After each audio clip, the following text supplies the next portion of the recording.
आज हम anaerobic respiration या अवायवीय श्वसन के बारे में पढ़ेंगे। अंतःपरजीवी जो होते हैं वो किसी परपोषी के शरीर के भीतर निवास करते हैं। वहाँ पर ऑक्सीजन की उपलब्धता नहीं होती है, तो ऑक्सीजन की अनुपस्थिति में जो रेस्पिरेशन होता है उसे अवायवीय श्वसन या एनारोबिक रेस्पिरेशन कहते हैं। एनारोबिक रेस्पिरेशन का पाया जाना परजीवी में परजीवी अनुकूलन होता है। अवायवीय श्वसन उन प्राणियों में पाया जाता है जो अंतःपरजीवी के रूप में होस्ट के शरीर में रहते हैं, जिसमें बाह्य वातावरण की वायु या जल से उनका कोई भी संपर्क नहीं होता। इस कारण से इन जो प्राणी हैं उनमें मुक्त ऑक्सीजन इनको उपलब्ध नहीं होती। तो हम एक तरह से कह सकते हैं कि ऑक्सीजन की अनुपस्थिति में होने वाला श्वसन जो है वह अवायवीय श्वसन या एनारोबिक रेस्पिरेशन कहलाता है। इस प्रकार के श्वसन में भोजन का अवायवीय ऑक्सीडेशन होता है और कम ऊर्जा प्राप्त होती है। इस तरह के श्वसन का उदाहरण हम फैस्यूला हिपेटिका या लिवर फ्लूक तथा टीनिया सोलियम में पढ़ते हैं। फैस्यूला हिपेटिका जैसा कि हमें मालूम है प्लेटीहेल्मिन्थेस का सदस्य है और यह एक अंतःपरजीवी प्राणी होता है। इसमें डायग्राम में जैसा कि दिखाई दे रहा है कि यह आगे की ओर इसमें ओरल सकर्स है, हेड लोब्स है, गोनोपोर है, एसिटापुलम है और पीछे एक्सक्रीटरी पोर पाया जाता है। लिवर फ्लूक अंतःपरजीवी होता है और इसमें अवायवीय श्वसन पाया जाता है, क्योंकि जहाँ ये रहता है उसमें ऑक्सीजन की उपलब्धता बहुत ही कम होती है। तो ऑक्सीजन की उपलब्धता नहीं होने की वजह से इसमें अवायवीय श्वसन पाया जाता है।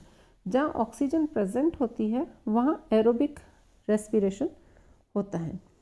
इस अवायवीय श्वसन को अनाऑक्सीजीवीय श्वसन या एनाऑक्सीबायोटिक रेस्पिरेशन भी कहते हैं। लिवर फ्लूक को फ्री ऑक्सीजन नहीं मिलने के कारण इसमें जो है वो अवायवीय किण्वन के द्वारा ऊर्जा प्राप्त की जाती है।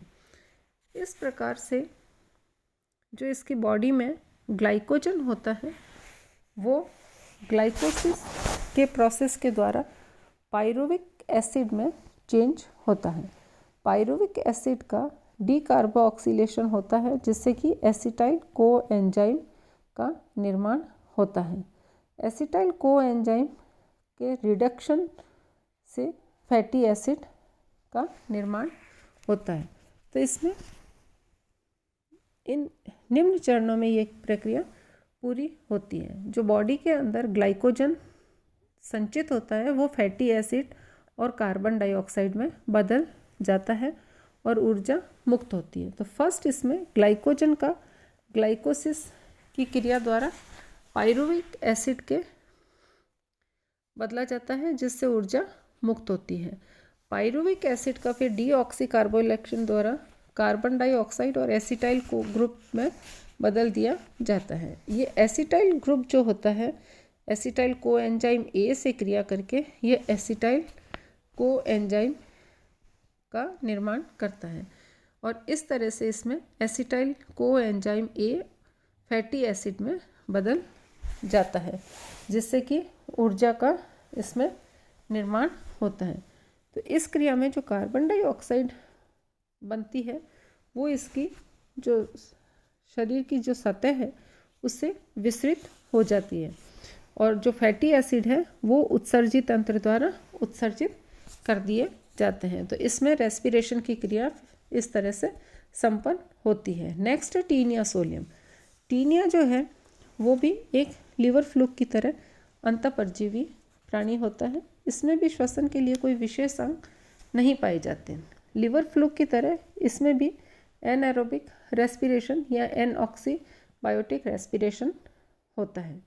टीनिया में जो ग्लाइकोजन हैं वो ग्लाइकोसिस द्वारा कार्बन डाइऑक्साइड और वो फैटी एसिड में बदल देते हैं और इसमें ऊर्जा मुक्त होती है।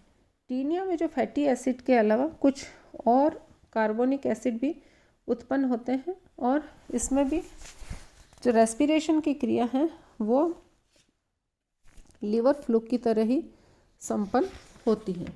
तो इस तरह से ये जो अंतःपरजीवी प्राणी होते हैं उसमें एनाएरोबिक रेस्पिरेशन पाया जाता है जो कि ऑक्सीजन की एब्सेंस में होता है। बाकी सभी जो प्राणी थे जिसमें एरोबिक रेस्पिरेशन था, जिसमें ऑक्सीजन की प्रेजेंस होती है, और ये जो परजीवी हैं उसमें ऑक्सीजन की अनुपस्थिति में किस तरह से ग्लाइकोजन फैटी एसिड और कार्बन डाइऑक्साइड में चेंज होता है 4 प्रक्रियाओं के द्वारा, और उसमें ऊर्जा रिलीज होती है और रेस्पिरेशन का प्रोसेस कंप्लीट होता है।